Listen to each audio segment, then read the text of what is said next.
Welcome to another episode of Pilots Say What, where we get to hear what pilots have to say. And today we'll be talking with Nicholas. Now, I'm excited to be talking to you today because we've talked before. You've been a guest on the show, and it's always really comfortable talking to someone we've talked to once before. Absolutely. That being said, we'll be talking a little bit more about what it's like to be a CFI, some of the things that you're teaching more regularly, and maybe trying to get some tips out of you for current students or even future students. But without getting too into things right off the bat, would you mind introducing yourself briefly? I'm Nick. I've been a CFI at Thrust since 2024. No, 2023 actually. Okay. Yeah, it's been a couple years. And then before that, I was a CFI at a university. Came here, moved closer to family. Been loving it here so far, and now I just primarily teach CFI students. So they're working on their CFI rating. That's like I guess what I specialize in here. That's always I always find that really interesting because it seems kind of like it seems like there's a lot to know, Oh yeah. a lot of things to cover when you're training to become a CFI, things that you don't really expect. Yeah. Yeah, there's definitely some interesting things that you pick up over time. Like, sure, you train for the rating, but once you're done with, they always say once you're finished studying and doing your check ride and finally you're a CFI, that's where the real learning begins.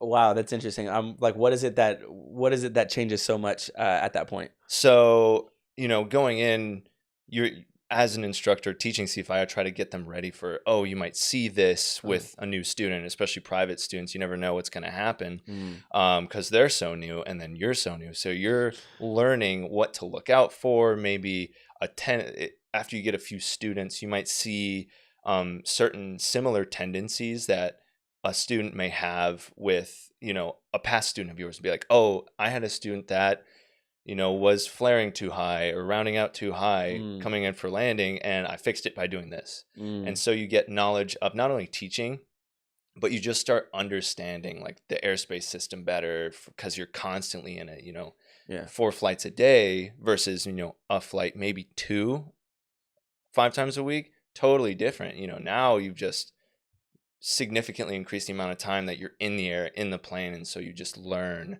a lot from being in the environment constantly. Yeah, through like osmosis, right? Like, yeah, basically. And I think that's a lot of what we do here at Thrust, especially. I don't know about other fast-paced programs. I imagine a lot of the method of learning is like being just exposed a lot. Exposure is huge. I know you went through a university to get some of your flight training, right? Yeah, all my flight training. Oh, okay, other than private. Other than private. Oh, I did private outside of the university at a local airport. You were exposed to aviation though, even before that, right? No, I was no one in my family was a pilot. I did live in a community that just happened to have a lot of Delta pilots specifically. And so through them, they were always talking about flying. I got curious, did my, discovery flight, and then from then I got the bug, and I've just been doing it ever since. Right. Okay. Well, because what I'm getting at is when you started aviation, flight training. Aviation itself like becomes a whole new world that you're kind of entering into. You're kind of like a baby when you enter in. There's a lot to understand and think. I feel like it changes the way your brain works a little bit. Yeah, because going into flying, at least when I would get on a commercial airliner, I'd walk past them and I'd go, "How do you even get to that like spot? Like, what do you even go through? You don't go to college and take some classes. It's like, boom, you're an airline pilot. Like, you have to go through all this training." And I never really knew how until got some neighbors involved, and they're like, "Oh, just do this, and they kind of laid it out for me. But after that, when you start training, you start to hear all these new phrases, and then you start picking apart, oh, that's what that does. And like even sayings, when someone says that they're pushing the envelope, like it could be there's a weight and balance envelope, and you could be pushing the limit on that. So just small things that you start hearing, you go, "Oh, I didn't know that was related to that." Or there's so many new things that you have to start worrying about, like weather. Now I'm really into weather, right? And I'm really thinking about, oh, that cold front's coming in. That's not going to be good. My flight later, is it going to happen or not? Because it's going to bring in bad stuff. So it's just little things that you start picking up and patterns, and then you become, this person where if someone else is a pilot, you see them out in public, you just naturally start yapping, and you Yeah. just can't stop. You could probably tell by looking at them or hearing things they say. Oh yeah, Because there's habits. It sort of seems like it's a yeah, culture. yeah, absolutely. Yeah. Do you feel like there's anything else? I mean, is this the thing that you know the most in depth about? I mean, aviation, yeah, I would say so, just because I've been doing it for a while. Hmm. I mean, prior to that, I wasn't really planning on. I was like, man, do I go to business school and Yeah. get that degree, or like maybe be an engineer? I don't know. Hmm. And then finally, this opportunity came, and I was like, I'm gonna full send into being a pilot, and then ended up loving it, and I just latched on to it. So yeah, it's definitely the thing I would say I'm most knowledgeable about. When you jump into a world Hmm. where things are new and you're going through the experience, like you're saying, you start picking up on patterns and things that people are saying and references, and it starts to kind of come together like a full image.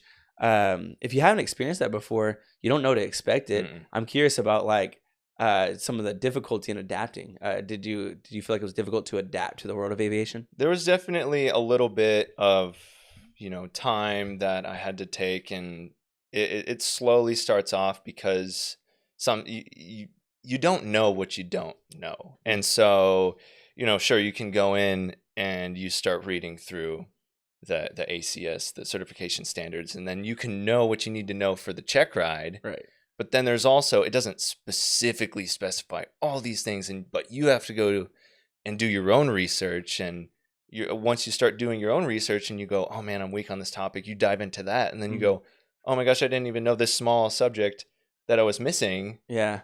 was like this huge other subtopic that is super important. And now, because I know that, it's everything's so much easier, and things start clicking, and Hmm. you just, like, it's almost an exponential curve of knowledge. Once you start going, it just really starts ramping up, and sometimes you're playing catch up, but if you stay ahead of the curve with studying, then you should be fine. I think that's what I've been enjoying about aviation, at least from my standpoint. I'm not a pilot, obviously, right? But I'm finding myself very involved here. Oh yeah. It I feel like with aviation, anyone who's in it will say what you're saying. Maybe they can't say it the way you're saying. I don't know, but they would agree. I would imagine, because I can tell that anyone who is in aviation, they're very they speak about it the way you are, I guess. Right. It's not something you do casually. I feel like a lot of things that people do, like a lot of hobbies or passions or jobs or careers, you can get into it in the same Hmm. depth where you feel like you uncover this, and it's just context to something else, and then the learning curve just rapidly turns Yeah. upward. Like I feel like that can happen anywhere, but the difference with aviation, it seems to be that you kind of have to do that. That's where like the YouTube rabbit hole mindset kind of comes in. You start finding out about something, and you just keep diving into it, and then suddenly you're like, I've been spending hours on this one random thing that I don't even really need to know. But aviation, you do usually have to know it. And they always say, good pilot is always learning, someone who's Mm, always studying and mm. trying to get to know more, because you'll never know. I mean, if you've ever looked at a FAR aim, the book's this thick. Yeah, No, I don't know a I single think we person have who's one. read through every single Maybe page not. of that, let alone, any. Here it is. Yeah, I don't know a single person who's read through every single page, Right. because not, certain operations, if you're not in the 121 world yet, Mm, you're not really looking at the 121 FARs, but as you get later into your career, you'll start diving into 135 mm-hmm, your regulations and 121 regulations, and then that's its own world. Once mm-hmm. again, as you progress, well, now what's the next step? Okay, well, I'm thinking about going to fly for a 135 operation, do some charters, or now I'm going to a regional airline, and that's the 121 side, and now there's a bunch of extra regulations that I got to know. And then Mm-hmm. you go through ATP CTP, you take the written exam, and then you go, and now you have to get type ratings, and then that's a whole new aircraft, and that's got its own nuances. Wow, does that ever get overwhelming to think that you're never done? It doesn't. I think depending on who you are as a person, it's Right. more or less exciting, because it goes, or there's always room for improvement. If you're, that kind of person where you're like, I want to be better. Yeah. I want to be a better pilot. Yeah. I want to know more about this plane, and I want to fly other planes. Well, to fly other planes, you got to know more about those planes. And so you have to now, there's similarities. A plane is a plane, it flies, Mm-hmm. right? But what are the specifics of what makes it work? I don't know. That's kind of where everything diverges. Mm-hmm. And then you start going off into the niches. I do believe that you, in almost any field, or like I was saying earlier, that people can reach a level of almost like mastery. Now I feel like, to say that you reach mastery in aviation is probably like that sounds like a really strong statement. Well, they say mastery is after 10,000 hours. I mean, Of anything, right? Of anything, but even the 10,000 hour people, there's always something you don't know. Sure, you're a master at it. You could nail any landing and, a bunch of different weather, but what about that really small section that you skipped over? There's still something. Yeah, there's still always something. You never know everything. Because I feel like, above mastery, this is like God level, right? Yeah. Like you can't know everything. That's impossible. But I guess I imagine you can kind of tell when you're reaching that threshold of like, am I approaching a different level of understanding here? Because like you said earlier, some planes are similar to others, and you can start to make insinuations, maybe not safely, right? But to a degree of understanding. Yeah. Anyways, I like to point that out because it's cool to think that there is a learning curve like that. Oh, there's definitely. Do you think that behavior of like going down the YouTube rabbit holes of really wanting to grasp an entire topic and then make the connection to another, do you think that behavior is something that people that makes people want to be pilots, or do you think that people start to become a pilot or maybe start flight training and then adopt that behavior? It's hard to say because I've seen people from all aspects where different personality types, and they start flying, and some people come from a totally niche background, and they went, I want to be a pilot. I've always wanted to be a pilot, so I'm sending it. And at all ages too. Like I've had older and younger students of mine, and I'm like, everyone. What's the oldest student you've had, if you don't mind me asking? Oldest student I've probably had was probably in their 50s, like starting out. Like starting out. People come from all walks of life, and they find themselves. Do they adapt when they get here? Some adapt better than others. I mean, once again, it depends on the kind of person you are, and maybe could be mindset. If you're just, it tends to be the people who learn the best are the ones who are more passionate about aviation versus people who go, well, I saw it was a good job and it pays a lot of money, so I'm going to do it because it pays a lot of money. Well, there's going to be a lot of nights where you're sitting there trying to study, and you're going to be like, man, I'm just, it's just like any other job at that point. But if you enjoy it, it's going to, stick better because it's something you want to remember versus, I have to remember this topic. Right. I really got to go into this. Like, I'm intrigued with people who are really about something. And then versus people who aren't, right? Like I've struggled with discipline in a lot of different areas of my life, but there's other areas of my life where I'm like, I can't let it go. And I think to myself, like, what does discipline have to do with any of that, And and I do see though, I have answers to that. Like I can see where, like, even if I love doing this thing, well, if I want to get better at it, there's going to be a discipline. That is a discipline. Like how much time are you going to put in, but time is definitely key. Exactly. Like you said, 10,000 hours isn't just in the cockpit. And they say about every, everything that you do, whether you're, making art or you're flying an airplane. 10,000 hours is a lot of time, especially in an airplane. I mean, that's a lot of time. Yeah. People are like, man, 1,500 hours to get to the, point where I can start my ATP. That's a lot of time. It's like, it is a lot of time, but you're also only at 1,500 hours. Yeah. If you look at it that way, then it's kind of like it can humble you pretty quickly, and it can give you something to look forward to, not something to be in a rush towards, maybe. I don't know if Bill's been on the podcast before, but I mean, ex-American Airlines captain, he has a lot more to say about a bunch of different things than, someone, another colleague of mine, per se. So it just depends who you talk to, and you look at Bill and you go, man, that guy's definitely on a different level. And I mean, he's also a DPE. So can you tell me about the difference between talking to like a peer and then, we're all talking about all this stuff and we're debating things or whatever. Don't you think this is better than this? And then you go talk to Bill. Like, what's the difference? I feel like the difference with, other instructors, if you're like, oh, how would you teach this maneuver, a certain way? And you go, well, I like to do this, I like this power setting, or I like, I started this airspeed and I look for something here. There's like these small things, and then they go, okay, yeah, I'll try that. Yeah. Bill is like, do this and it'll work every time. Like he knows exactly. And I bet Patrick can say the same thing. Where it's like, I know that if you just focus on this thing, it's gonna work 99% of the time. Is there any stories you have about that happening? I go to Bill a lot, for advice. It's because he's Mhm. been in the industry for so long. So Bill's also not only good at, making sure that someone knows exactly what they have to know to get to that next level, Mhm. but it's also he's been there. Yeah. He's been in the industry for a long time, so he's been there. So always try to find a mentor or Mm. someone to look up to, especially in aviation. It's huge trying to find a mentor, Yeah. someone to ask questions about, especially with Bill being in the airlines for X amount of years. Mhm. If you want to go to the airlines, Bill's probably a good guy to talk to because he's been there, he's Right. done that, Right. and he's seen it all. So why not go pick his brain? Sure, you can go on the internet, you can look at stuff, you can go on Reddit, you can Google it, whatever. Mhm. But when you're talking face to face with someone that you can ask every question to and get their personal input, Mhm. it's going to be a lot better. So networking is Mhm. is huge in aviation. I can see that.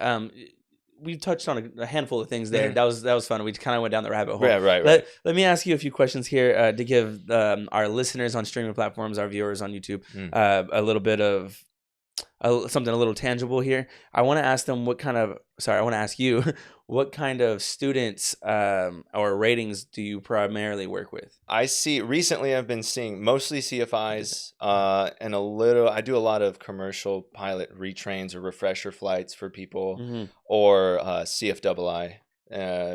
Those are like the main three that I get. What is it about teaching CFI that you find the most difficult? You would think that just going from 2 feet to the right wouldn't be that big of a deal. Hmm. However, for a student, the biggest thing is switching their muscle memory where they're flying with their left hand and using throttle and flaps and buttons with their right hand. That transfers over. Now you're flying with your right hand and you throttle and all the buttons with your left hand. And that automatic muscle memory that you used to have when you were one seat over Mm. is now gone. So, I used to pull back this hard. I used to give it this amount of force. Like, you don't even Right. have to think about it. When I'm landing, I'm going to pull back this hard. I'm going to raise the nose, boom, done. Yeah. Now you're thinking about how much force you're pulling back, and maybe you'll pull back too much and you balloon, or not enough, and then it Wow. might be more flat of a landing, and then too much power adjustment because you're not used to putting X amount of force with your left hand. Yeah. So it's 'Cause it feels totally different different. that way. It feels physically different, and then you have your sight picture is slightly off. So CFIs tend to the first 2 or 3 flights into CFI, their tendency is I want to stay right of the taxiway center line when I'm taxiing, right of the runway center line when I'm landing, and I have usually you always learn where, okay, keep the inside leg right on that center line. Mm. But when it goes to CFI, what I recently heard a colleague of mine, once again, you talk to other colleagues, he goes, put the center line in your chest Yeah. so you feel like you're way too far over, and then they'll actually be on center line.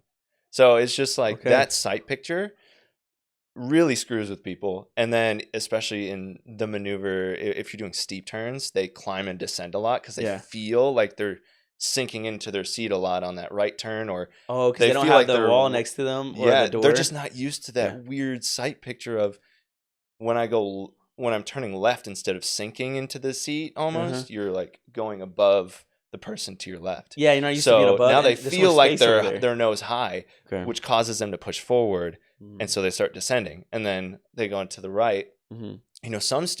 Every student has like their maneuver Yeah. that they're not good at. There's always one Yeah. that everyone's just like, why is this bothering me? It never did, and now it is, and Yeah. it upsets them. I'm like, dude, trust me, you'll get over it, but Yeah. it does take a couple flights to really get a hang of it. Yeah. And it's just pushing through those plateaus, I guess. Of, Yeah. man, I can't get it. Well, let's work on something else. Come back to it, Right, right. and then they'll go okay. And Again, usually at one point it just clicks, and then done. Now it's easy. that adjustment 2 feet Oh yeah. to your right, right? Mhm. Do you see like a common thread that is usually helpful for them to get to understand? Is it just more time flying? Is there chair flying? Is there flows with your left hand? I mean, what is it that they do? I guess it's just time in the plane. Yeah. That's what really cracks it. Is just getting in that right seat, hammering down the Wow. maneuvers that you need to hammer down. and really focus on. And eventually it'll just start clicking. You get that muscle memory back, Yeah. and it'll click. Well, what was it like for you? Because you weren't in a fast-paced program, right? No, I wasn't. So how much were you flying weekly? So between, college classes and work, I'd fly twice a week. Okay, that's pretty good. But yeah, I mean, depending, and especially in Georgia, Mhm. you'd have pop-up thunderstorms in the afternoon that aren't. It's just because it's so hot and humid Yeah. that you get that rising action thunderstorm for 30 minutes to an hour. Boom, it's rained out. Now you can go fly again, but then what if it's at a certain time of year? It could get steam fog and visibility drops or whatever it may be. And so there might have been months where you go, especially during hurricane season, you get a lot of hurricanes coming up through Florida. So we get a lot of winds and bad weather, and you'd be out for like a month sometimes. And if it didn't work with your schedule, because I got work and I got class, then you might go a few weeks without flying. Yeah, like there are definitely times where I've gone 3 weeks without flying or the plane I needed, if it was the multi-engine plane and they were down for maintenance, it's like now I can't fly, and it's finally good weather and now I can't fly. It just depended. So on average though, I would say about twice a week. But the nice part about it was, even though it wasn't fast and I got through slower than most people would, I got to spend more time on a certain subject, so I got to grasp it a little bit, more thoroughly.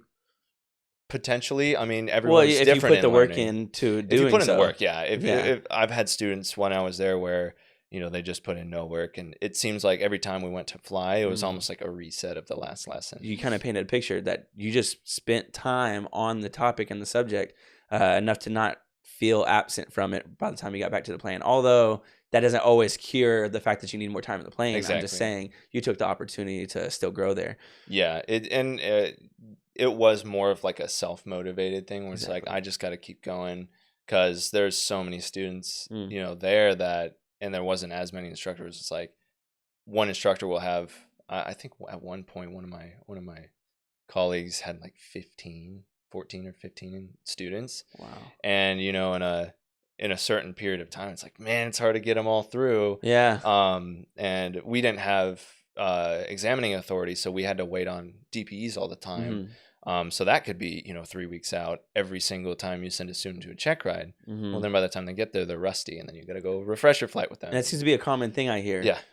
In aviation in general, that's something that people struggle with. I hear the terms. It's hard to stay proficient. And I guess what you were saying. Do you think that was what you did? Do you think that helps you stay proficient? Yeah, more time helps you stay proficient. Refresh your flights if it's been a while. And I mean, especially the biggest thing that I see as well with, since I'm also teaching CFII, is they go from instrument, they get finished with their instrument rating, they go through commercial CFI, which is a significant period of time. Yeah. And then they haven't touched an instrument approach in, months. Yeah. And then they go back and it's like CFII time. You got to remember everything that you used to know, and then you have to be on an instructional level. You got to be able to teach everything now. It's like, oh no. Yeah. Now they're cramming it back in. They're going through but usually they get, because they already know it. It's like, oh yeah, that's right. I remember. It clicks a lot faster the second time. But it's just that, once again, that studying, if they put in the work in the studying, then the instrument flying itself, once you've done it, it's not hard to pick it back up. But the knowledge, but it happened. Like, oh man, I haven't looked at an approach plate in 5 months. It's like, okay, oh yeah, that's where everything is. This is the flow on how I brief it, and when I'm going to an airport, what am I programming into the plane and all that stuff. So it's just time. Yeah, it's all time. It's all time. And it seems like if you have to stay immersed, like you said, like we were talking about earlier, through osmosis, you can kind of stay in the right mindset. For the viewers and the listeners, we have an entry point into the ZTA program. We call it the Finish Line program. It's something that we offer, or we basically have an opening for people who are maybe struggling with the way that their current program is going. Maybe they feel like they need a different learning structure, or maybe a little more structure. or whatever it might be. Maybe they don't like the plane or their current instructor. Maybe it's just time for a change. But basically, people come to us without having had finished their private rating, and they can pick up where they left off here. Now, of course, you have to qualify for that. You can't just be like brand new and come in and expect to finish your private rating in 5 days. Like, we have qualifications to make sure you can pick up where we can help you pick up where you left off. But the point is I hear people who are taking advantage of that program, I hear them say things like, "Oh, I'm not flying enough, and I'm not plugged in enough." Yeah. And they see thrust as an opportunity to maybe change that. Now, I don't know. I haven't talked to many of those students after they've signed up, so I've been looking forward to following up with them. They're flying all the time. Yeah, there we go. As soon as you get an instructor, you're flying 5 days a week. Yeah. So it potentially more. And especially if the students really like, I just want to fly. I want to get it done. It could potentially be more than that. Yeah. And then the only thing you're waiting on is, one, making sure you got that written, which usually is required before you can start the rating. Yeah. And then 2, those stage checks and EOCs and check rides. I didn't tell him to say any of these things for their listeners and viewers. Yeah. But to your point, I think that's one reason why some people would want to transfer. Yeah, it's of course, usually time. Yeah, and maybe fast paced isn't for everyone, but at the end of the day, for some people, they're like, oh yeah, definitely. Yeah, some places may not have, they have a lot of students, but maybe the fleet doesn't outweigh the amount of students they have, and so or it's maybe not being used enough, or not enough instructors, or too many students, just because there's a lot of people who want to fly, and they're like, I'm gonna go there, right? And maybe if you live somewhere in an area where there's not as many programs around you, well, if someone has a really good program in an 200 square mile area, they're probably going to go to that one school. And right. If there's a bunch of people in that area, then they're going to go there, and then you're going to be battling with those students trying to get the flight time. And it's the ones who really want to fly who are like, if you're poking the bear, then you're going to get the flight time, versus if you're like nonchalant, I'll fly eventually, you're probably not going to get as much flight time, or be in the seat as much as you may want to.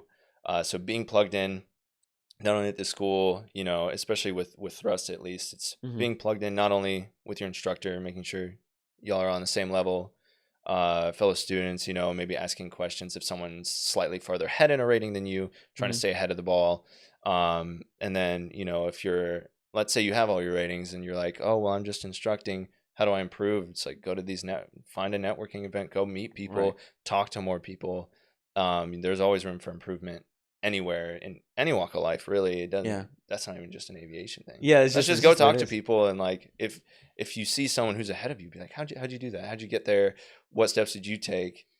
At least that's what I do. Is I'm like, how did you get into that? What got you into it? It's like allowing a little bit of curiosity to like enter your life a little bit, because and you'll learn something. Exactly. And for the people who already know, like, hey, this is definitely the route I want to go, but I am struggling a little bit. Yeah. I know I don't want to go to a Part 141, or I haven't decided to do that yet. Like, you can, from what you were saying earlier, I think is great advice for everyone. Even what you're saying right now, even for people who know they're going to stay at a Part 61 or at whatever program they're at. But it seems like if you can't confidently say that you're being proactive, you're chasing answers and you're looking to grow, or you're like, plugging yourself in enough to learn by osmosis. If you can't say those things, it might not matter what program you're in.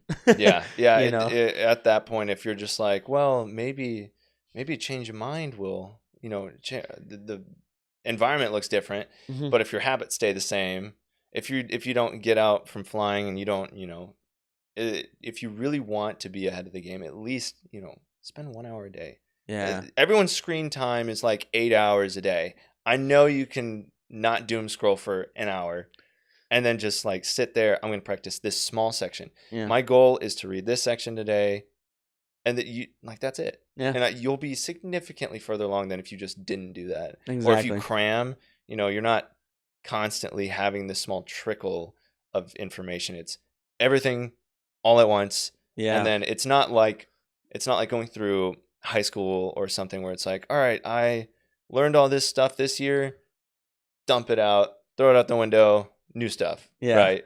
It's not build on it. Yeah, you build on it, and everything transfers over to the next rating, because it's like, all right, private. Here's how to fly the plane. This is how it functions. I know how it works, how it feels, regulations. Cool. Instrument. Now we're only looking inside. I know what these instruments do. I know how to fly the plane. Now I have these procedures that I got to do in order to get down to land when I can't see. Okay, well, commercial. Now I have these extra maneuvers. I'm mastering the aircraft. Right. Everything that I learned from private, mostly, commercial is more like private plus a lot of other things. Yeah. But I'm mastering the aircraft. So it's the same some of the same maneuvers, but now the standards are tighter and you have to be more consistent. If you look at all the opportunity there is to master the airplane, or at least the ones that you have access to flying now. Oh yeah. There's a pie chart of like, hey, like how much do I really know this plane, and what all can I do with it? I mean, can I push it to its limits, or am I limiting the plane? And I guess I say that because I hear you saying there's always a little more to learn, and then in a positive light, to the point of like, you should be eager to learn it, kind of. Oh yeah. I mean, I kind of hear that out of what you were saying. It's hard in a situation where someone feels like they're kind of victimized to let them know that, hey, maybe if you switch, maybe if you do something about, what's going on, then maybe you can rise above. That's hard to say because people want to change sometimes and they don't know how. So to kind of put things on them, like maybe you are a victim of whatever program you're in, or whatever program, and someone's life just situation. Milking you for hours, right? You have a CFI somewhere in the middle of nowhere, and they're just like, I'm just trying to get my time. Yeah, and so what do you do? It's unfortunately, can be a reality at certain places, and at that point, but it's sure, the same answer. You probably need to find a different spot if you can be like, all right, we've gone over this one thing a lot. I know I have it down. I'm within standards. Right.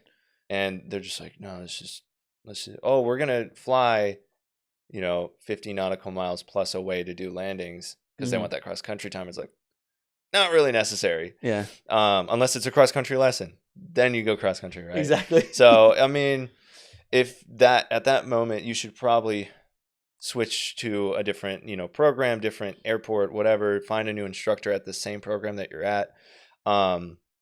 But if if it's like, well, I'm just not learning a lot, and you find yourself, you go home, you play games, you're on your phone, which I like playing games as much as the next guy. I'm on my phone, but if it comes time to study, then I put my phone on the other side of the room on silent. Mm-hmm. I have everything off except for what I'm doing, and I just focus for an hour, 2 hours. I mean, I remember before I took my ATM written, it was like 7.5 hours just one day. Just, I need to know this. I'm going to focus on these 2 lessons. And I was just 7.5 hours, and the next day I took it. So it's like, you just got to focus sometime, and it's not as hard as you think. You just got to get in the right mindset. Mm-hmm. And there's so many distractions nowadays that it's hard to sit down and like, there's friends, they want to go out to eat. Oh, sure, I'll just go out to eat. Like, we all fall into that pitfall. Oh, now you're out for 4 hours. Yeah, exactly. I've started learning to say no. It's hard to say no. That is a hard thing for me. Oh, yeah. But I guess that's why I bring that up, because you can't place blame until you clean up your side of the street first.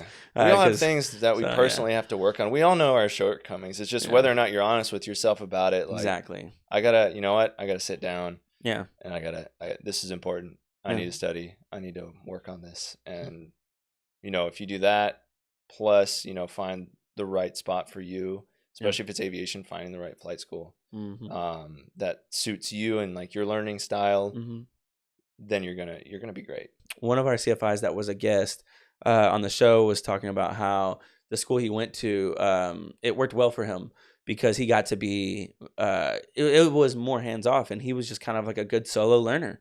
And it worked well for him. I think most of the people I talk to in aviation or here at Thrust, they like to like the community part of it is what pushes them a lot, whether it be through accountability, whether it be through resources, whether it be through just enjoying the process. Teach them. That's all. I personally learn better if other people are holding me accountable. Like if I'm trying to do something, it's kind of like finding a gym bro. Where you're like, if I go to the gym by myself, I'm not going to motivate myself. But on those days where I don't want to go, on those days I don't want to study, like if there's someone that's like, oh, let's do this. And it's like, all right, let's go. Fine. And then the hardest part is like getting to the gym. Yeah. Like once I'm there, it's like, well, I might as well go inside.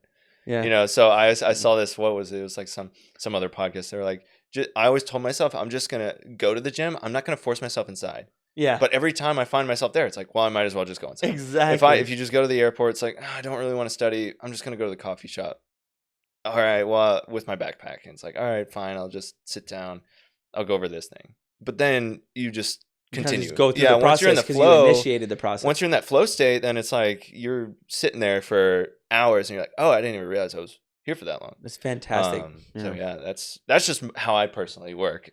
It's funny because I apply that. I've always gone to coffee shops to work and things like that. And I have a home desk now, and I struggle with working there sometimes. Oh, yeah. And I don't know what the difference is.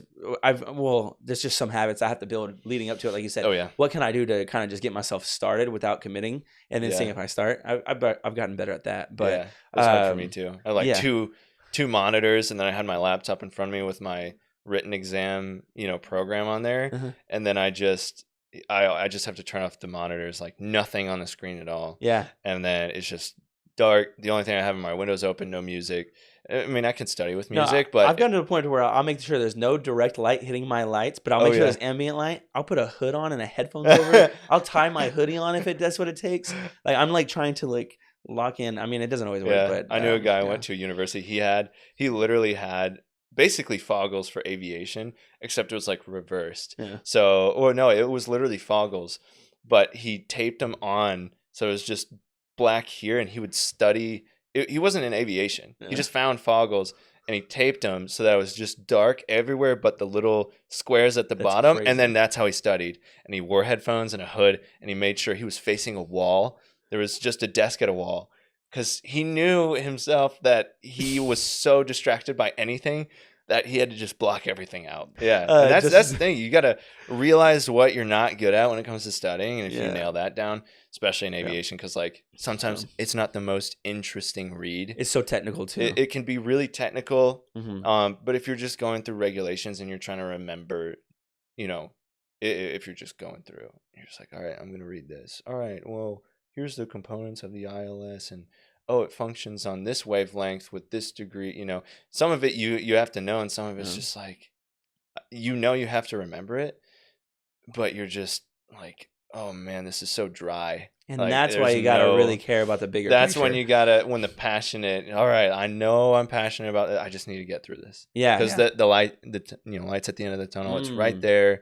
Because if the light's not at the end of the tunnel, it'll just turn around. It'll go to something else. Then it's like, if you're just like, well, like I said, if you're just there for, usually if you're just there for money, it's usually not going to work out. But if you're some people start off, I'm only in it, I like the paycheck and the lifestyle. Yeah. And then it spawns, then they really get into it and they get passionate because it just had to start.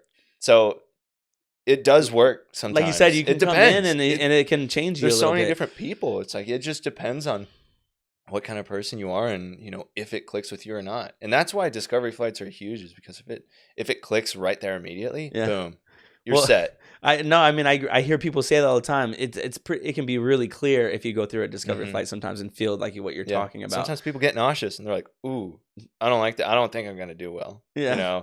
Some people, like my old roommate, he got sick every time he was flying an instrument in some turbulence. And he just did not, like, he refused to give up. Like, he would get nauseous, he'd be sitting in bed at the end of the day with a ginger ale. But he just pushed through it. He was like, I know I just need to get out of an instrument. And now he's flying for an airline. So, clearly it works. You just push through the bad parts and you'll get there. It's weird what you can overcome with the right motivation. I say motivation, like I guess the right North Star, because I think that everyone would like to imagine that money is a big enough motivator to kind of push through almost anything, but I just don't think it is in a lot of scenarios. Like a lot of scenarios, everyone in aviation, it seems like one thing that is much more clear and maybe agreed upon than even what we were saying a second ago. Like, right, what behavior, does the behavior come first, or does the starting the flight training come first? Like, that can go either way, right? Yep. But the one thing that it seems people agree on is that number one, money is not a good enough motivator to get you through all the difficulty that there is going to be. And then number two, you do get to a place. If you're someone who succeeds, you have it's almost 100% that you've gotten to a place where you kind of like doing this. Oh yeah. Like you Absolutely. kind of don't succeed if you don't get to a place where you like doing it, like Yeah. passionately, No, outside you of the won't. money. You won't. It's unfortunate to say, it's like if it's just money, Yeah. then you're not. You down the line, at least you're not going to be as happy as you thought. She's like, I got money now. It's like, well, you have to do this every day, though. Yeah. You have to do that thing you don't really like all the time. It's kind of nice knowing that you're doing it for a reason that's outside of money. At least for me, Yeah. as a young man, and I'm sure most pilots, regardless of whether or not they're a man, feel this way. But I feel much more motivated to do things that I don't actually care about money that much. I just know I need it. There's a lot of other things I care about way more, right? So it's obviously nice you're not gonna be happy know. if you don't have food in your belly. Yeah, exactly. It's going to be really hard. So that being said, though, it's nice to know that if you're succeeding here, it's probably because it's something more than the money that's motivating you. And I guess it's nice to know there's an intrinsic motivation. That's all. Oh yeah, absolutely. Like you said earlier, people tend to struggle with certain maneuvers. Everyone has their own maneuver. Is there any specific maneuver that you see like people have difficulty with that you feel like you're good at helping people fix? Personally, I like the demo stalls. I like when the cross control stall is like the maneuver that terrifies a lot of people. Can you explain the maneuver a little bit? So cross control stall is think about you're simulating a base to final turn with a new student who doesn't have the rudder pedals quite down. The coordination's not there. So you're rolling into a turn in the landing configuration and you're slow and you start turning, and first you're coordinated, but then when you roll out, suddenly you have left rudder and you have right aileron, and then they're pulling a little bit. And so you get into the slow, uncoordinated condition, and then you hear the stall warning horn. And if you stall in an uncoordinated condition, it can cause a spin. And if you're low, if you're on base to final, and it has unfortunately been the fate of a lot of people, base to final turn stall. Like it happens, and then they're uncoordinated, and they're so low to the ground. Recipe. Yeah. So the whole point is you're teaching it or you're learning it in CFI, so that if you have a student who accidentally does this, you can quickly recover from it because you've seen it before. You know how it feels. You know the signs on how the aircraft is going to behave right before the stall actually breaks, that you can recover, and you're neutralizing the rudder, you're pushing the nose forward. Well, it's nose forward, neutralize rudder, full power, all at the same time, kind of, because you're just trying to lose as little altitude as possible and then start a positive rate climb, and then you're cleaning up those flaps. So and it's kind of ironic too that sometimes the solution is, like you said, pushing forward when the last thing you want to do is go down, and some people's last thing you want to do, some people go, oh, I'm getting low, I'm going to pull back. Right, but the whole point is angle of attack, right? So if you don't break the critical, if you are exceeding the critical angle of attack and you pull back further, you're not going to break the stall. So you have to push forward full power, and then you're trying to make sure that you become coordinated again. And then starting to climb to get away from the ground. Yeah. So I like teaching that just because, one, it's kind of fun. Two, it does seem to be one thing that people they're afraid of it naturally because they're told every single time, and I laugh at it every single time when I'm teaching a student. I'm like, you're gonna hate this. You're gonna do it wrong starting out because they're gonna want to coordinate because they're taught from day one. Coordinate the controls all the time. So they'll start a turn and then they'll roll out of it, and then they don't push in the left rudder further, right? They just they coordinate their rudders, and then they're climbing out of there like it's nothing. You did it the way that is safe. Like that's exactly you did it technically the way we trained you all these years, but and that's what primacy. It's that first, when you learn something first, it latches on. Yeah. And it's really hard to shake that habit. Right. So in this maneuver, it's everything you're told not to do is what you're doing in this maneuver. To become coordinated. To become better at, when you do get a student, if they do this to you, then you can recover. On your side, that's what it's like to do that. So so now we're teaching them, all right, let's do the maneuver. And so like today I was with a student. It wasn't my student, someone else's student. We were doing it, and got into it. He started off really well, but then he dropped the nose and he gained that airspeed back. And I'm like, it's not going to, give you that first indication if you're breaking the angle of attack, because the plane doesn't want to go up. You don't want to do this and then pull. because that's like the worst thing that you can do. So I was Yeah. like, just leave that nose on the horizon. Like eventually he got just on. He was like, oh my gosh. And it, it's kind of scary Gets the idea. sometimes. Students, maybe starting off private they're not a big fan of stalling, period. Yeah. You just kind of work through that. But Yeah. then the cross control stall is like a different animal. Yeah. It's kind of like the VMC demo when you're doing multi. It's like you have one engine running really well and the other one is, feathered, and you start just getting slow until the first indication of a stall, or, your nose starts to drift. And it's just like, man, why do we do this? But it's to get better at recovering from these situations. And I just personally like teaching the cross control stall because it is a challenge for students, and I know they struggle with it, but it's something that's also, it's terrifying but fun at the same time. I don't know. It's like skydiving, Yeah. It's like, I don't want to jump out of a good, perfectly functioning airplane, but I'm going to do it anyway. Yeah. The cross control stall, I don't want to have an uncoordinated stalling condition With cross control. but we're going to do it anyway in the sake of getting better at the recovery. Yeah. Because it's necessary to be aware, especially if you're by yourself or you're going to be teaching a student or something like that. I didn't know that was a maneuver. I hadn't heard of that one yet. It's really cool. And it's interesting to think about. Coordinated is like everything is kind of working together. Uncoordinated means, all right, you'll have left rudder, and so you're skidding the airplane, so you're using kind of rudder to try and turn it, but then you're using aileron in the opposite direction. Usually when you go left aileron, there's a little bit of left rudder. Right aileron, a little bit of right rudder. There's a coordination between the controls. Yeah. Too much or too little creates uncoordination. Gotcha. And can you explain angle of attack for me one time as a non-pilot? Here I am. Okay, so angle of attack is the angle between the wing's chord and your relative wind. So basically there's, relative wind is just what direction is the wind coming from. And relative wind, if you start pitching up, if you get slow and like you're about to stall an airplane and you start pitching up, and you get slower, it'll start the angle of attack, instead of kind of going straight on your wing, it'll start moving back.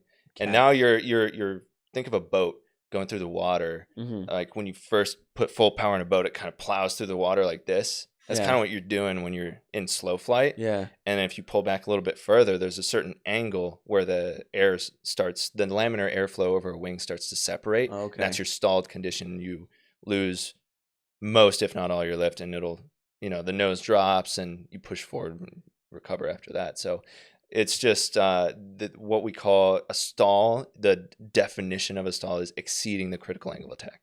And that can happen at any airspeed because we teach accelerated stalls. So you bank and you pull, we'll slow down below our maneuvering speed. So 98, we use 98 here in our Archers. And so we slow below 98, we'll pull power to idle, we'll bank to 45 degrees, and we'll start increasing our back pressure. And the airplane will stall at a significantly higher airspeed than it normally would. So normally it's 50 knots in the clean configuration. But if you do a accelerated stall, it could be 70. It could be 75 knots. And it's because you're adding load factor, which increases your stall speed, which I don't want to get too far into. No, but I'm following barely. Yeah, so I got you. And so there's so many different reasons a plane can stall. And there's different thresholds for the angle of attack, depending on what the maneuver is too. So exactly. And so your angle of attack will stall. If you exceed the critical angle of attack, it'll stall every time, no matter what. That's the definition. That's why it's like the definition. Yeah. But I mean, that's what you see on like written exams. It'll say, sometimes it'll say, I mean, I don't even know the wrong answers. I don't remember what they usually put as the wrong answers. Focus on the right one. But whenever you see exceeding a critical angle of attack, you're like, that's the definition right there. That's the one. Yeah. And then you'll hear that, when you start private, you'll hear that a lot because that's what you talk about is, what's a stall? It's when you get too slow. No. It's more specific than that. Gotcha. Yep. I like that. You can be really slow and not stall.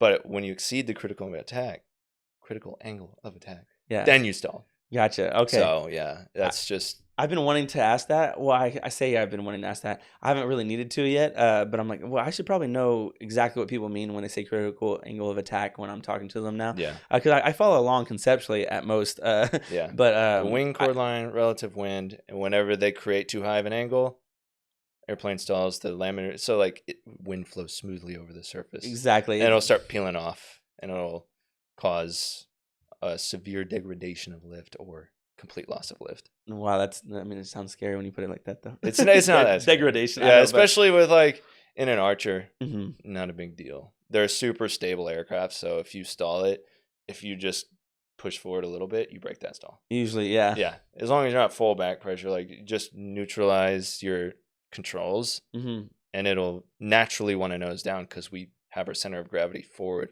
So Mhm. the plane wants to nose down, which breaks the angle of attack. Yeah.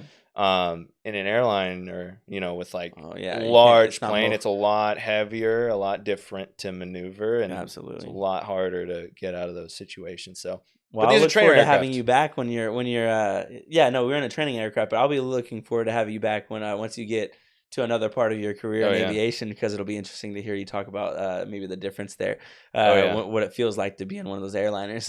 Oh, yeah. It was nice having you on the Yeah, of episode course. on this episode of Pilots Say What, where we like to hear what pilots have to say. But you've shared lots of great things, and it was a good conversation.